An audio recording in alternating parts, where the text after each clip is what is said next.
अकबर के जमाने में लोग काजियों की बड़ी इज्जत करते थे। झगड़ों का निपटारा करने के लिए उन्हें बादशाह की ओर से नियुक्त किया जाता था। लेकिन दिल्ली का काजी बड़ा बेईमान था। एक दिन एक औरत काजी के पास आई। उसने एक थैली काजी की दी और बोली, हुजूर, मैं हज के लिए जा रही हूँ। ये थैली अपने पास रख लीजिए। इसमें 1000 सिक्के हैं। हज से लौटने पर मैं अपनी थैली आपसे ले लूंगी।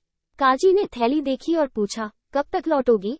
औरत बोली, मक्का जा रही हूँ हुजूर, दूर का सफर है, लौटने में 1 साल तो लग ही जाएगा।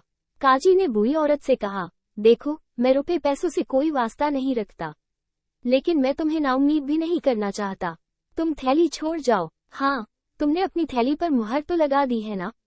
बूढ़ी औरत ने काजी को थैली दिखाई और हज के लिए चली गई। वो 1.5 साल बाद वापस लौटी तो सबसे पहले काजी के पास गई। उसने काजी से कहा, हुजूर, थैली रखने के लिए बहुत बहुत शुक्रिया। अब मैं आ गई हूँ, मेहरबानी करके मेरी थैली लौटा दीजिए। काजी अंदर गया और एक थैली लेकर बाहर आया। बूढ़ी औरत को थैली देने के पहले उसने कहा, ले जाने से पहले अपनी मुहर वगैरह देख लो। बुढ़िया ने काजी को शुक्रिया अदा किया और अपने घर चली गई।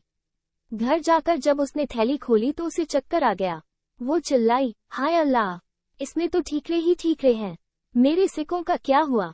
वो रोती चिल्लाती काजी के पास आई और बोली, हुजूर, थैली में तो मेरे सिक्के नहीं निकले, इसमें तो ठीकरे ही ठीकरे हैं, मेरे सिक्कों का क्या हुआ? वो रोती चिल्लाती काजी के पास आई और बोली, हुजूर, थैली में तो मेरे सिक्के नहीं निकले, इसमें तो ठीकरे भरे पड़े हैं।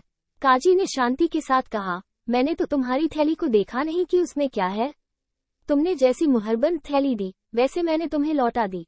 बुढ़िया शोर मचाती रही, किंतु काजी ने उसकी एक बात न सुनी। आखिर उसने बादशाह से न्याय की प्रार्थना की। जहां पनाह, काजी ने मेरे साथ दगा किया है। थैली में मेरी कुल जमा पूंजी थी, अब मैं क्या करूं? किंतु काजी अपनी बात पर अड़ा रहा। बुढ़िया के साथ न्याय जरूरी था। अकबर ने बीरबल से सलाह की। बीरबल बोले, जहां पनाह, मेरे ख्याल से काजी ने थैली फाड़कर उसमें से रुपए निकाल लिए हैं। बाद में उसे किसी होशियार रफूगर से रफू करवा दिया है। फिर भी बिना सबूत के फैसला कैसे हो?